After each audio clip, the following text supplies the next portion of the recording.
let's get into Sydney Sweeney. Calm down. Calm down. It's not what I mean. It's not what I mean.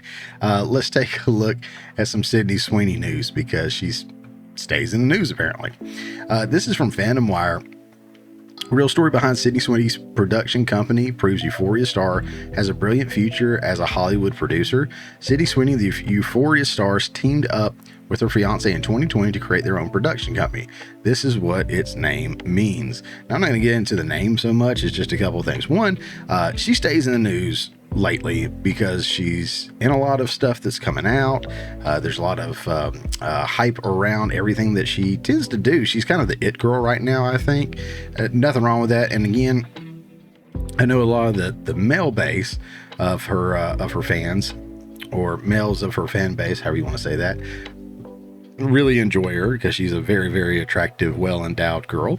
And we talked about that on Saturday Night Live when she was hosting that, how some feminists and folks that thought that guys shouldn't ogle over her or ogling over her, and they thought it was inappropriate and all this and that. But you know what? She leans into it. She knows who her fan base is. She does her thing. More power to her. She's not overly outspoken when it comes to politics or social matters or anything like that. So she's really, really, if she stays that line, she's really, really smart in towing that line and not pushing away half her audience on the left or the right or however you want to see it. A lot of celebrities do that, and it really hurts their overall net worth, in my opinion. Jimmy Kimmel, I talked about him a second ago. He's one of them. I mean, he's completely pushed away a portion of his audience that he'll probably never, ever get back. And Sydney Sweeney has not done that, and more power to her. And the fact that not only has she been in some movies that have not exactly been hits, some would say flops, like Madam Web, she can poke fun of it and have fun with it. And the girl's got something that a lot of other people don't have, and it's her own production company. And that's one of the things I wanted to talk about. I don't want to talk about her looks and her appearance and, put her in, rags on the thumbnail and stuff. She's wearing whatever, I think, to the premiere of this next movie she's got coming out. So it's an outfit she picked, and it's an inappropriate outfit for the film. But do want to talk about her a little bit because I'm very impressed with her. She's a young woman who seems to have a really good head on her shoulders about things. So we'll run through this a little bit, and I got one more article here we're going to look at. Don't need the summary. We're going to read it. Okay. Making a movie is a collaborative process. It takes a village to create something grand, and the efforts of everyone involved to make something that is purely magical and holds the capability to impact and change lives and society. Therefore, Euphoria star Sydney Sweeney in ensuring the integrity stays in place with her production company as well, and thus she's naming it appropriately as 50/50 Films. Here's how she can change the game. For those who may already feel overwhelmed by Sydney Sweeney's omnipresence, brace yourselves because she's here to stay. Rising to fame through her standout character in the hit HBO show Euphoria, the actress has traveled quite far in Hollywood, from struggling to pay rent, even after an Emmy nomination, to now owning her own production company. She's truly made her mark. Although she possesses exceptional talent as an actress, she's not confining herself to just that. Sweeney has been venturing into production as well, with the motto of ensuring everyone has an equal footing on the project. She co-founded her production company 50/50 Films in 2020 alongside her fiance, Jonathan Davino. She recently spoke at South by Southwest, shedding light on her company and the significance behind its name, 50/50 Productions. She explained, "I truly believe that it takes everybody to create something. It's not just one person. I want to be 50/50 with all my partners. I want to make sure that everyone has equal deals, feels that they are equally at the table. I just want to make sure that I'm 50/50. The current projects available to be distributed by 50/50 Films include Anyone But You, starring Sydney Sweeney herself and Glenn Powell, along with Immaculate, Sweeney's latest acting venture, slated for release soon in theaters." Now, I have not seen anything that Sydney Sweeney has been in. I've seen the previews for some of the stuff. I'm familiar with Euphoria being out there. I hadn't watched it. Madam Web, not interested in watching it. This one, Anyone But You, I'm not interested in watching it either. I've seen the previews for it, like I say. But the fact that her production company is behind it, that's really cool. That's really cool. Now, Immaculate, the one that it mentions here, is a horror film. And I'm a horror film buff. I love horror films. Around my room, I have posters. And most of them are horror films. gangster films too, but most of them are horror films. Those are kind of my two things. So I might actually check this one out because I want to see what she's got going on. I don't think I'm going to go too much further in this. Let's see. As a female trailblazer in the industry, she's determined to pave the way for equal opportunities in sectors that have long been deprived of them. Listening to every voice is her motto. She explains she is here to amplify the narratives of fresh female authors, emerging directors, and up-and-coming screenwriters. Understanding the significance of these stories needed to be told, she said to Teen Vogue. Being able to make a dream of theirs that they didn't think was possible for years and years happen is amazing. To never put a limit to what their capabilities are because they're female or their age or their background. I'm a big advocate for making sure everybody's voice is heard. And lastly, therefore 50/50 aims to shed light on the stories that are important and craft something meaningful as well as inclusive. Some projects currently in development under the production company are The Player's Table with 5th season, The Registration for Sony Pictures, The Caretaker for Universal Pictures. Fans can't wait to see what else she has in store for them in the future. Immaculate is set to release in theaters the 22nd of March, which is today. Yay. So I'll probably be seeing that. I'm really excited to see that, like I said. And as I've mentioned many times before, I myself am a filmmaker, and the way she started this was great. You can't do everything by yourself. A lot of independent filmmakers do try to do that when they get started.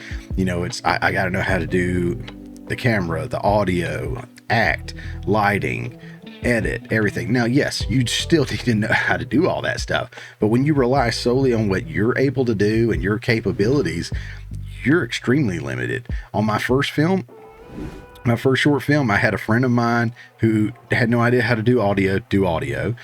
His girlfriend at the time pushed me around the card table. It was a card game, and she pushed me around the table in a wheelchair so I can get a shot.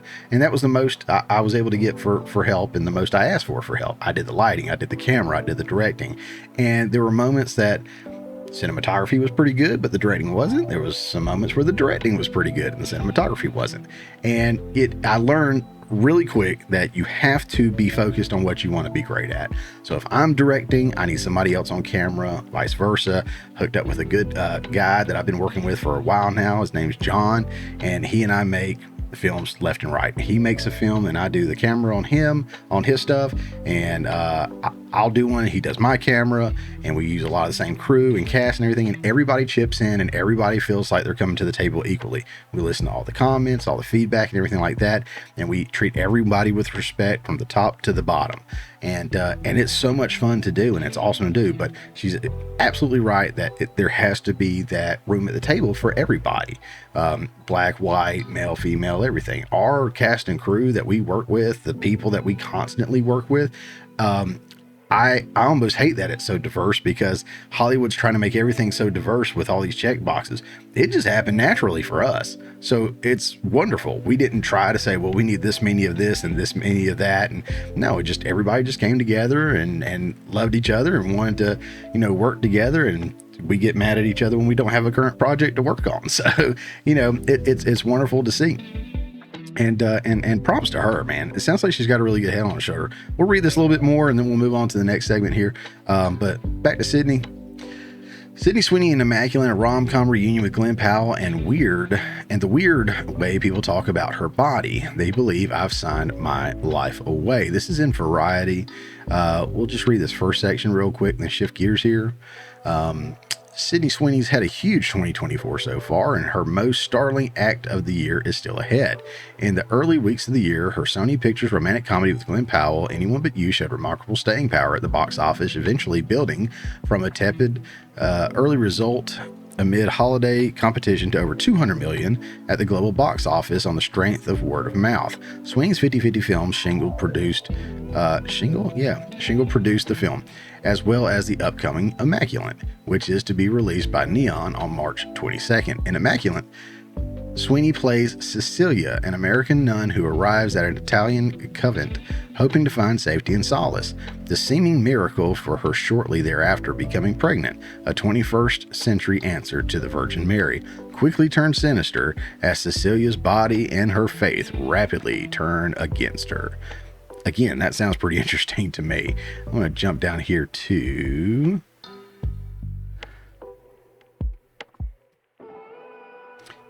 And I haven't seen this dude in anything except for Top Gun. When I realized, hey, that's the dude from the new Top Gun movie, I was like, it might be worth seeing them in a movie. I don't know.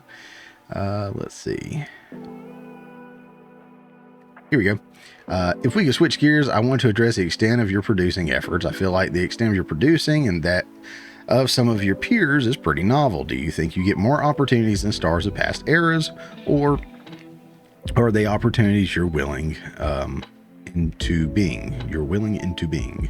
Yes, she is willing it into being. Gotcha, I had to read it again. Sorry. As a female, I feel like I have to create the opportunities for myself. I find the way we have to prove ourselves over and over again and still not get recognition. I have to build and create the projects that I want to be part of. First time I read that, I was like, is it that difficult for a female? But then she goes on and she explains a little bit more. And I was like, I can see it this way for sure. Do you feel like you're still pushing up that hill for recognition even now? Always. Do you think that a man with something like your resume would get more recognition? This was where she kind of clarifies it, and it works for me. There's way more actresses in the pool in this industry than there are actors. So you have a higher rate of competition. Right there, that makes sense to me, especially if you have young, beautiful, talented actresses, that eye candy kind of thing. No offense to her or anybody else. I mean, but that's, sex sells, and you put attractive people in front of the camera. That's always something that was told to me a long time ago. You put good looking people in front of the camera, not so good looking people behind the camera. I've tried to stick to that as much as possible, except for now. Sorry. But we will proceed. There's way more actors in the pool in the industry than there are actors, so you have to have a higher rate of competition. But as a male, it's much easier to do one movie that was really well, and then you can get offered any film that you want. And me, I'm still getting "can she act" accusations. Go watch Reality, White Lotus, Euphoria, Sharp Objects, Handmaid's Tale. But okay, I'll keep trying to prove myself and hope that one day I can get cast with an amazing director and have a film that people recognize. My last two films that haven't come out yet, Echo Valley with Julianne Moore, directed by Michael Pierce, and Eden, directed by Ron Howard, those were just dream projects to be part of, and I really am excited for them and hope they push the needle. That looks really cool. I'm getting more excited about this film now that I think about it, the more I think about it and read about it. Two more little sections right here, and we'll move on. You've spoken in this interview about reshaping the scripts you produce. Did the experience of being an actor for hire on Madam Web increase your interest in producing? I want to be as involved in the process for any project moving forward that I possibly can. I love being in the room to be able to problem solve and come up with the ideas. It's so important to have multiple people at the table instead of just one. Everybody who can be collaborative and truly help build a project, it takes everybody. On Madam Web, it was so hard not being able to be as involved as I love being, and I felt very free with anyone but you and Immaculate being able to have that. After your Saturday Night Live episode, I was struck once again by the way people talk and write about your body, including at times in politicized way.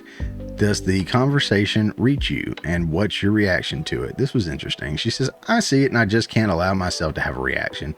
I don't know how to explain it. I'm still trying to figure it out myself. People feel connected and free to be able to speak about me in whatever way they want because they believe I've signed my life away, that I'm not a human on a human level anymore because I'm an actor, that these characters are for everybody else. But then me as Sydney is not for me anymore. It's the weird relationship that people have with me and I have no control or say over.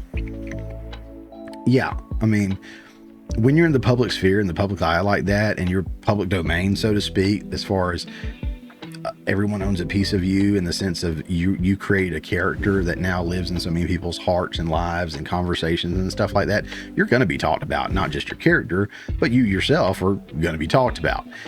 So, with that said, there's a part of that I think every actor just got to deal with.